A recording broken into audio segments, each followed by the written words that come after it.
नमस्कार, मैं हूं आपके साथ प्रेरणा कौशिक और आज इस रिपोर्ट में हम बात करने वाले हैं यूएस में डोनाल्ड ट्रंप की पॉलिसीज इंडियन स्टूडेंट्स को आखिर कैसे अफेक्ट कर रही है। पहले ही डोनाल्ड ट्रंप की इमिग्रेशन पॉलिसीज की वजह से F1 स्टूडेंट वीजा को लेकर सख्ती बढ़ चुकी है।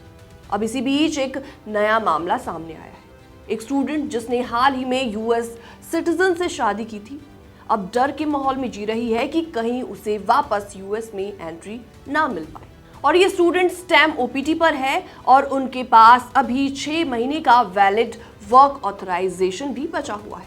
लेकिन फैमिली से मिलने इंडिया आने के बाद जैसे जैसे वापसी की तारीख नजदीक आ रही है, उनका डर काफी ज्यादा बढ़ता नजर आ रहा है। क्यों? क्योंकि मैरिज ही इस पूरे केस का रूट कॉज है। F1 वीज़ा स्ट्रिक्टली टेम्पररी होता है, यानी कि पढ़ाई और ट्रेनिंग के बाद स्टूडेंट को वापस जाना होता है।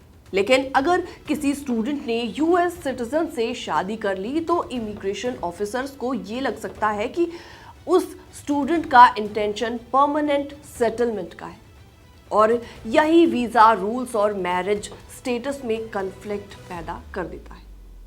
इमिग्रेशन एक्सपर्ट्स का इस पर कहना है कि इस सिचुएशन से बचने का सबसे सही रास्ता, सबसे सही स्टेप होता है ग्रीन कार्ड के लिए अप्लाई करना। इससे वो साबित होता है कि स्टूडेंट ने स्टेटस चेंज के लिए प्रॉपर लीगल प्रोसेस शुरू कर दिया है। वरना मैरिज के बाद भी अगर कोई सिर्फ F1 वीज़ा दिखाकर एंट्री करना चाहे तो सीबीपी ऑफिसर्स उस पर बिल्कुल डाउट कर सकते हैं। उनके पास काफ़ी सारे राइट्स भी होते हैं। अब सवाल यहाँ पर ये उठता है कि क्या ऐसे स्टूडेंट को एंट्री मिल पाएगी?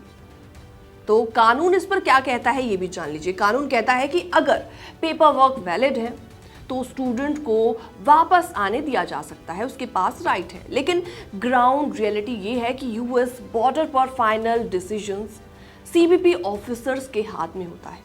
ऑफिसर्स चाहे तो सेकेंडरी इंस्पेक्शन में उसको भेज सकते हैं और रेयर केसेस में एंट्री डिनाई भी कर सकते हैं।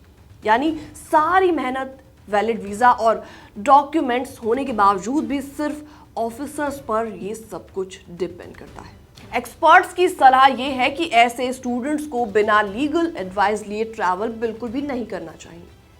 एक इमिग्रेशन अटॉर्नी से प्रॉपर गाइडेंस उसको जरूर लेनी चाहिए कि बॉर्डर पर होने वाले स्ट्रेस और कॉम्प्लिकेशंस कैसे होते हैं, किस तरीके से उनसे बचना चाहिए। तो कुल मिलाकर F1 वीज़ा वाले स्टूडेंट जिन्होंने यूएस सिटीजन से शादी कर ली है, उन्हें अपने ट्रैवल प्लान्स बहुत ज़्यादा केयरफुली बनाने चाहिए, लीगल प्रोसेस फॉलो करना चाहिए और सही पेपर वर्क रखना बेहद इंपॉर्टेंट इसमें होता है। वरना एक छोटी सी टेक्निकल प्रॉब्लम आपको बड़ी मुसीबत में डाल सकती है और ये भी हो सकता है रेयर केसेस में कि आपको यूएस में एंट्री ही ना दिए जाए।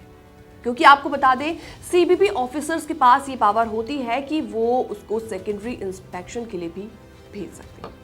फिलहाल इस पूरी रिपोर्ट में इतना ही। बाकी तमाम अपडेट्स के लिए बने रहिए हमारे साथ।